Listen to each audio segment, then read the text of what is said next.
Hi there. Today we're going to dive into one of the most impactful practices you can do having wrapped up 2024 and moving into 2025. And this is a year-end career assessment and looking at intentional planning around career issues for 2025. This isn't just a setting of goals kind of thing, though. It's really about aligning your career aspirations and taking actions with purpose, learning from the past, and stepping into the new year with clarity and confidence. If this content pleases you, you're liking what you hear, then please go ahead and like. You can comment, obviously. You can also subscribe and share. Sharing is important because the algorithm loves that. And this is how we grow community. All right, so let's dive in. What is the importance of doing a year-end career assessment? Like, if you're not satisfied in your career, if you're feeling at a loss, like you're in a place where things need to shift, this is a good thing to do. It starts with looking at why this is important. So studies show that reflecting on your achievements and failures is key to professional growth. Now, I'm not really a big fan of this notion of failure. I don't even like that word. So let's agree to look at it from the place of missteps. So what missteps might have you incurred in 2024? Maybe things that didn't go your way. Really look at them as opportunities to learn. These are learning opportunities. We'll get rid of that F word. If you're like me, you've probably had a lot of these challenges, right? In your last year, perhaps, or even in your lifetime. And some of them are even more costly than others, but we learn from each and every one of them. So here's the thing. If we don't take time to reflect, we're likely to continue to keep repeating the same mistakes. This is true. And that's because 90% of how we be in this world is done unconsciously. So that means we operate in old patterns, old programming, and a lot of that doesn't even serve us, but it's just how we function as humans. So we need to actually break out of those patterns, and that's what reflection is going to help you to do. Think of it as perhaps a GPS recalibration. You can't move forward effectively unless you know where you've been and then ultimately, of course, where you want to go. And I would argue too, if you're not really clear on where you want to go exactly, but you know there is some malaise around your career, you're not entirely happy, then just do this work too, because it can be really helpful to take you to the next step of inquiry, of figuring what that might look like. So I'm going to lead you through a few activities in this session, and I encourage you actually to pause the video and to do this work. So you may want to grab your journal or something to write on, or open a document in your computer, however works best for you, and pause at certain points and do the work. Because here's the thing, this is work that's really easy to not do, to choose to ignore. And frankly, that's what gets us messed up. Not taking the time to do this kind of work, to do this kind of reflection. Years go by, and then we can land in midlife, as many of you have, and kind of wonder, like, what the F? How did I end up here? You don't need to let that happen to you. All right. So what we're going to do now is look at three things. I will share those questions with you, and then you can pause and do your reflection on them. So tell yourself, what went well for you career-wise in 2024? So what were some of the things that really, brought you up, made you feel good, made you feel like you were on the right path, or maybe that were directing you in the right path? And what didn't? So what didn't go well? And then lastly, what were the lessons learned from all of that? All right. So again, you can pause now, take some time, and I encourage you to be fully engaged in this. If you'd like some examples before pausing, let's just say, for example, you wanted to switch industries. You were kind of in that mode where you want to shift things up, or maybe trying to land a new promotion in your from your current position, but you didn't quite get there. So reflect on those, reflect on why. And maybe it was a strategy thing that wasn't right for you, or perhaps you were overwhelmed by competing priorities, whatever it may be, just take that time. So again, what went well in 2024 with your career, what didn't, and what are your lessons learned? All right, so now that you've got that all done, and I would also recommend that when you're doing this, try to do this work from a place of non-judgment. Just take your time and be thorough. Okay, now we want to shift gears from reflecting in 2024 to looking at 2025. So this is now preparation. This is now anticipation. This is now forward looking.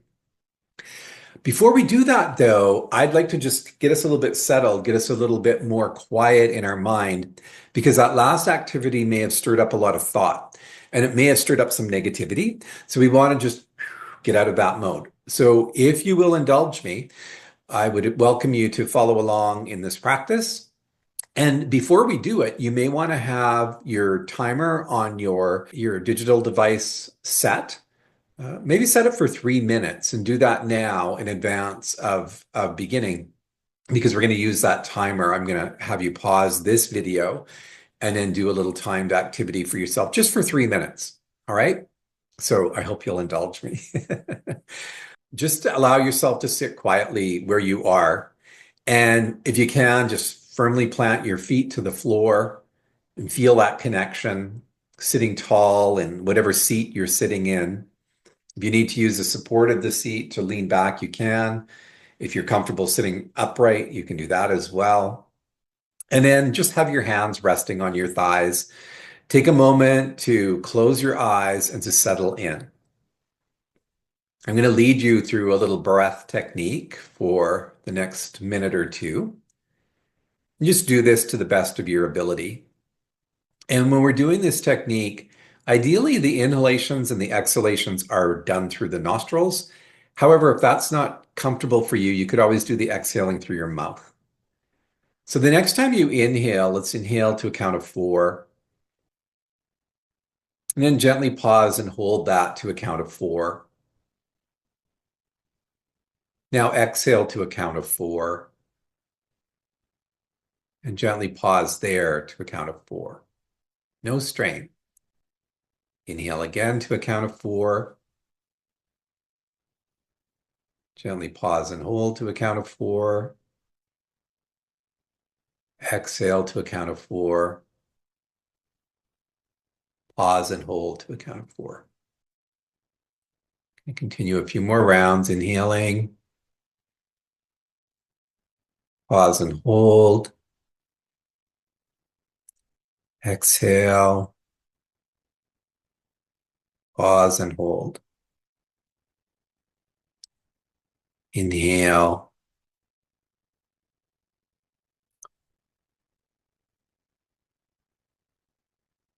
Exhale.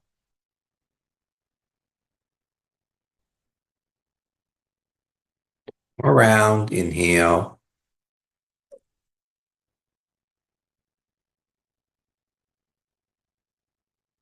Exhale.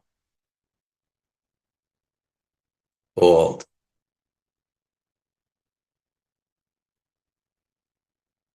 All right. And now you can open your eyes, turn on that timer on your device, close your eyes again, and for the next 3 minutes, pause this video and just sit in stillness. As thoughts come up, just let them float away. Just do your best, and I'll meet you back here. All right, that's great. I hope you feel more peaceful, feel more centered. Let's begin this work of looking at 2025 and your career vision. So using your notebook or your document, we're going to start by thinking really big. By December 2025, what do you want to have achieved in your career? Now, you can think about this in terms of maybe there's a promotion, maybe there's some skills development, maybe you've done some networking, maybe you've looked at some leadership opportunities, maybe even career changes or starting your own business. So take some time now and write down what you want to have achieved by December 2025. You can pause the video. All right. So I hope you have a really wonderful list there. Now we're going to take a little bit of time to either break that list down or you may be adding a few new elements depending on how you want to work. So what we'll do is we'll break it down into smaller time frames. So in the next 6 months, so that's going to be a new category. Next 6 months, what goals do you want to achieve? And then do a 3 month list, a 1 month list, and a next week list. So 6 months, 3 months, 1 month, and then next week. You could just go through the list that you already created and you could assign those timeframes to some of those items, but you also may want to be adding new elements here. So I'll let you decide 6 months, 3 months, 1 month, and 1 week goal list. All right, so you can pause and do that. Great. So now you've created a few lists. You've got some highlights in terms of the goals that you will work on achieving. And now it's a matter of, depending on how many you have, just going back and highlighting 2 or 3 in each category because you can be overwhelmed by too many things. And when there's too many things, oftentimes nothing gets done. So within each of those lists, now go back and star or highlight the top 2 or 3 in each of those groupings. All right, so pause and do that. Great, so welcome back. Just on that note, I want you to remember that success isn't about doing a lot of things. It's about doing fewer things with greater focus, right? So sometimes we think it's got to be all or nothing, when in fact, the more strategic and the more targeted we can be, the more effective. All right. So how do we operationalize these career goals now that you've got them laid out? A dream without a plan is simply a wish, effectively. So therefore, it's important that you turn these career goals into steps, actionable steps. And this is what I would recommend. So this is going to be a little process for you. At the end of each day, this journal that you're writing in now, if it's not a physical journal, I'm going to encourage you to get one. Or you could do it, I guess, as a digital document too. But you do want to do this systematically. So at the end of each day, I'd like you to write down to identify what are the 3 primary goals you're going to look at for the next day. And because we're kind of focusing on career here, maybe they're that focus, right? Like, what can I do tomorrow that's going to bring me, steps closer to my career goals? They could be a little bit broader too. This idea about targeting specifics the night before just helps us to become much more efficient. So the night before, you write out what are the 3 main objectives that you want to achieve for the next day, goals for the next day. And then at the end of the next day, tomorrow, you will reflect back and identify, how did I do? How did I do with those 3? So literally check them in your journal. And you could score yourself if you're that kind of person. You don't have to, but just identify, yes, I succeeded. No, I didn't. And then do some journaling on that. So what may have gotten in the way, how you feel about having achieved, that sort of thing is really, really important to do that little bit of reflection aside from just verifying yes, indeed, or no, I didn't complete my goal. Now, each morning, what I'm going to invite you to do is to start your day again with that journal. And this is super, super important. Writing down 3 things that you are grateful for right now. So at this point in your life, at this stage, at this day, and this morning, what are 3 things that you're grateful for? And then write down 3 things that you have yet to manifest that you're grateful for. And you're going to write these in the present tense as if they've already happened. So if you're working on some health issues, it could be, I'm so happy and grateful that I'm completely healthy. If you're looking at achieving a new role, a promotion in your current workplace, I'm so happy and grateful that I'm in name of role. that sort of thing. So this is really important. When you see the start of your day with this gratitudinal energy, it is powerful. So this is the stuff of neuroplasticity. This is the stuff of training the brain to be future oriented, to know what you want and where you're going. So this is the idea of moving from hoping for things into using tools and techniques to manifesting them, right? Everything is a learning opportunity. I mentioned this before. So when things don't go well for us, when we have those challenges that we oftentimes will label as failures, I'm strongly going to encourage you to look at this differently, to look at everything that has been a challenge or maybe hasn't gone the way that you anticipated as yet another stepping stone to your advancement. So when you look back on 2024 and you identified previously some of those areas where things didn't go your way, you could spend a little bit of time here now noticing what that may have been. Was it, a matter of poor timing? Was it a lack of resources or information on your part? Or perhaps the expectations were just not realistic or it was premature, whatever it may be.